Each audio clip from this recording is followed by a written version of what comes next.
Imagine this. You're launching a brand new restaurant in the UK, one of the most brutal, cutthroat food markets on the planet. And here's your big idea. You're going to sell burgers and fries. And you're going to charge £15 for them. 15 quid for a fast food meal in a country that practically invented the £5 meal deal. It sounds like a joke, right?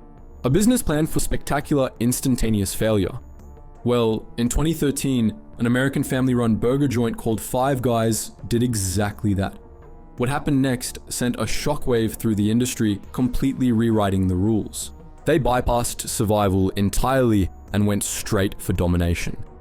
This is the incredible, almost unbelievable story of how a ridiculously expensive burger joint defied all logic and conquered the United Kingdom.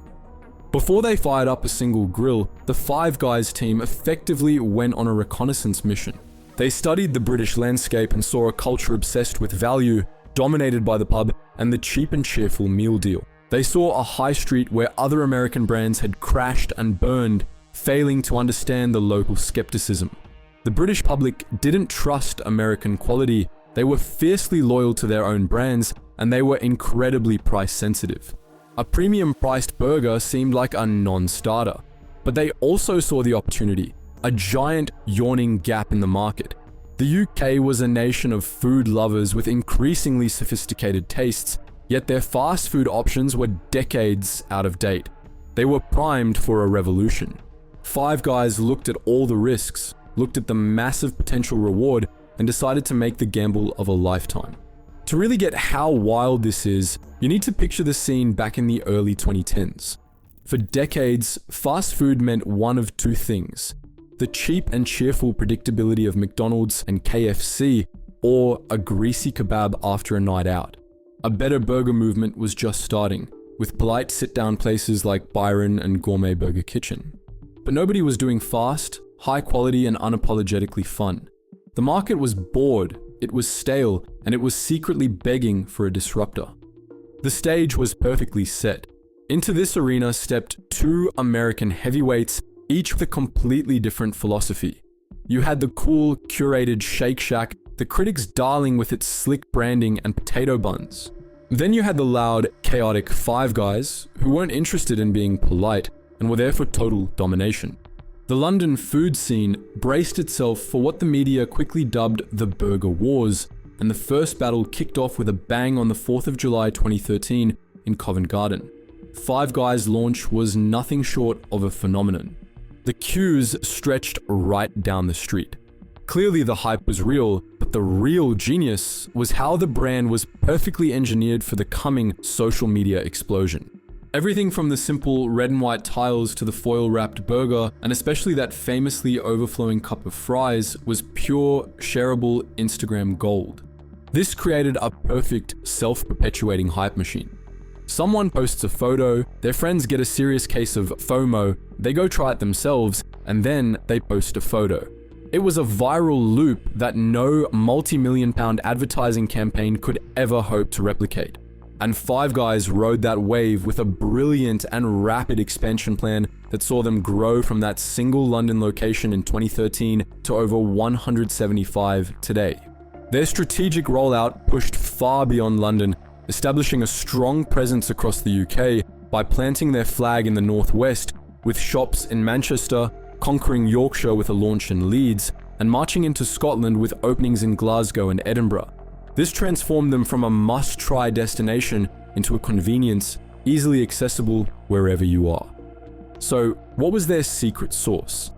Well, it was a fanatical, almost obsessive focus on the product. Their core promise became a battle cry against the entire fast food industry. No freezers, no microwaves, no timers. For them, this was a deeply held belief. This obsession went into every single detail of the burger. Take the beef, for example. It's an 80-20 lean to fat blend, a ratio used to retain moisture and flavor from the fat during cooking. The patties are hand-formed daily and shaped to be wider than the bun, which accounts for meat shrinkage on the grill, with the goal of the cooked patty matching the bun's diameter.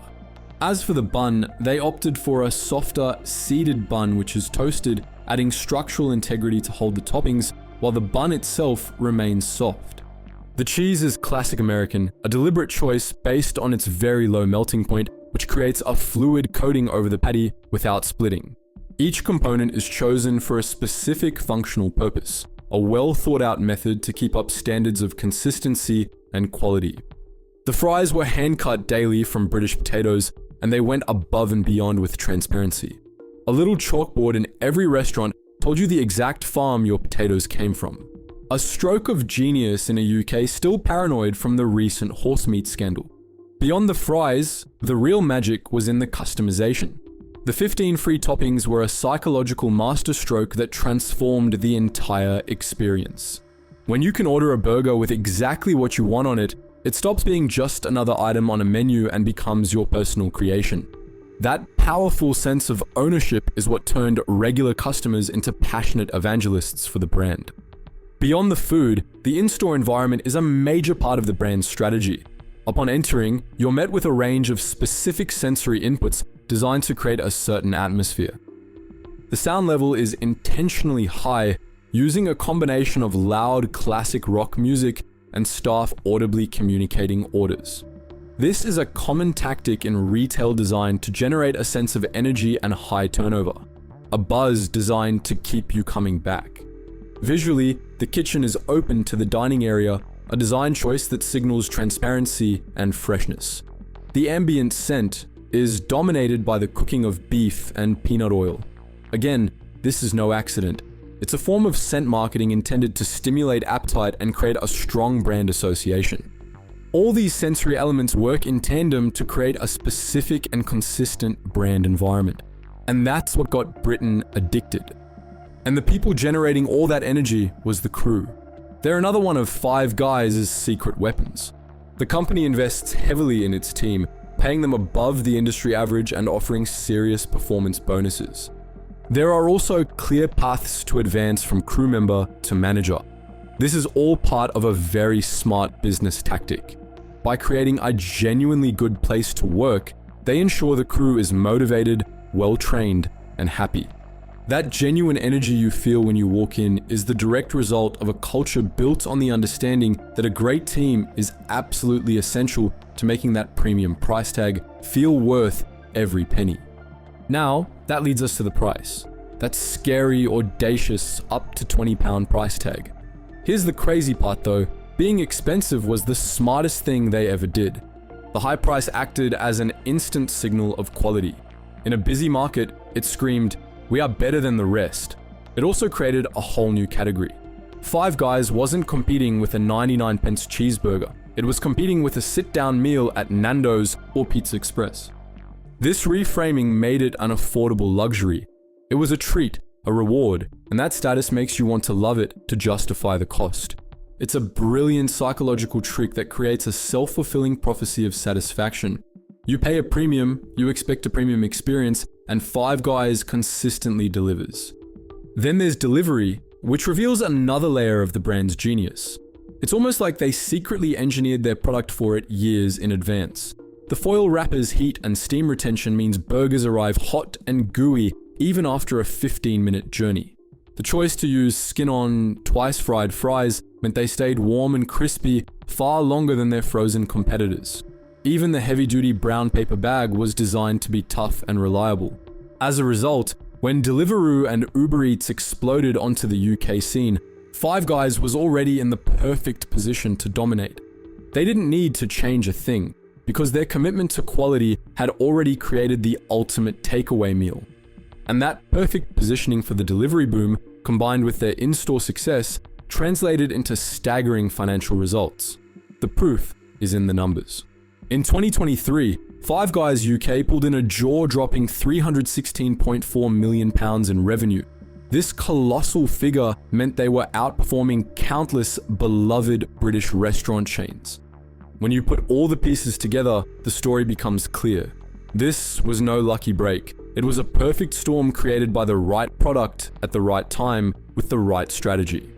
The commercial success of Five Guys acted as a catalyst within the UK's fast casual market. Their performance highlighted the viability of a high-cost, high-quality model on a national scale.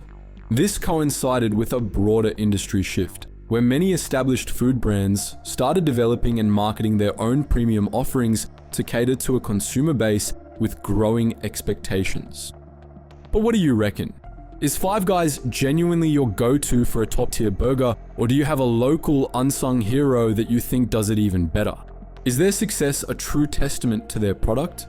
Or is it a case of brilliant marketing conquering the UK food scene? Let us know your favorite burger spot in the comments. We'd love to see your recommendations. And if you enjoyed this story, give us a like, hit subscribe, and tap that bell so you don't miss our next deep dive. Cheers for watching, and we'll see you in the next one.